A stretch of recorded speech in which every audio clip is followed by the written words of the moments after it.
आज भारतीय जनसंघ के संस्थापक डॉक्टर श्यामा प्रसाद मुखर्जी के बलिदान दिवस पर मुख्यमंत्री, भाजपा प्रदेश अध्यक्ष एवं प्रदेश संगठन महामंत्री ने पुष्पांजलि अर्पित की। मोदी जी ने जम्मू कश्मीर से धारा 370 हटाकर डॉक्टर मुखर्जी के संकल्प को किया साकार। डॉक्टर मुखर्जी के बलिदान से विश्व की सबसे बड़ी पार्टी बनी भाजपा। डॉक्टर मुखर्जी के आदर्शों पर चलकर 2047 तक भारत विकसित राष्ट्र बनेगा।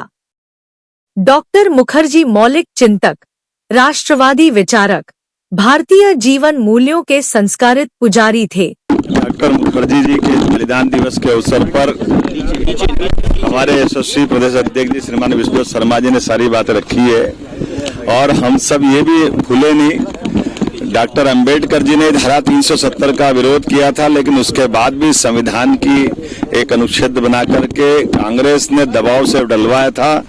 अंबेडकर जी की आत्मा उस दिन भी रोई थी जब पूरे जम्मू कश्मीर के अनुसूचित जाति जनजाति के लोगों को इस धारा 370 के माध्यम से उनके अधिकारों से वंचित किया गया था।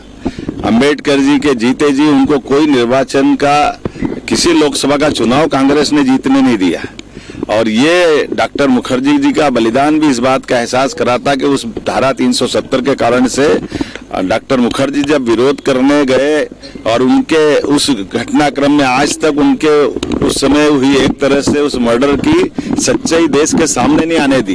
तो ये तो कांग्रेस का इतिहास है। इनके सामने देश के ऐसे मुद्दों को लेकर के, संविधान में जिस बात को लेकर के अंबेडकर जी ने इशारा किया था, उसी संविधान की आपातकाल 2 दिन बाद हम पूरा देश और दुनिया मनाएगी, इस बात का एहसास कराएगी कि आपातकाल का काला कलंक अगर लगाने का काम भी कांग्रेस ने किया है। तो ये 3 दिन केवल इस अपनी जो कालिख को धुलवाने के लिए मध्य प्रदेश के अंदर अपने बिखरते जनाधार के आधार पर जो कांग्रेस अपना आधार खो रही है, वो अंबेडकर जी का नाम लेकर के, संविधान का नाम लेकर अपने पुराने पाप को छिपाने का प्रयास कर रही है। हमने कहा है कि हाँ, ग्वालियर हाईकोर्ट के अंदर माननीय चीफ जस्टिस जी ने कमेटी बना दी है। वो कमेटी जो निर्णय करेगी, सरकार उनके साथ है। हमने पहले दिन से कहा, हमारी पार्टी ने कहा, अंबेडकर जी के लिए तो हम जो कर सकते थे। आप कांग्रेस अगर यहाँ ग्वालियर की बात करती तो कांग्रेस बताए कि महू के अंदर वो जन्म स्थान था अंबेडकर जी का और 55 साल कांग्रेस की सरकार रही, उनके जन्म स्थान पे इनने क्या करके बताया? उनके जन्म स्थान को नकारने का काम किया, उनकी दीक्षा भूमि को बारे में चिंता नहीं की। और तो और अंबेडकर जी का जब शरीर छूट गया तो शरीर छूटने के, दिल्ली में छूटे हुए शरीर के बाद भी दाह संस्कार के लिए भी कांग्रेस ने तत्कालीन रूप से मना कर दिया।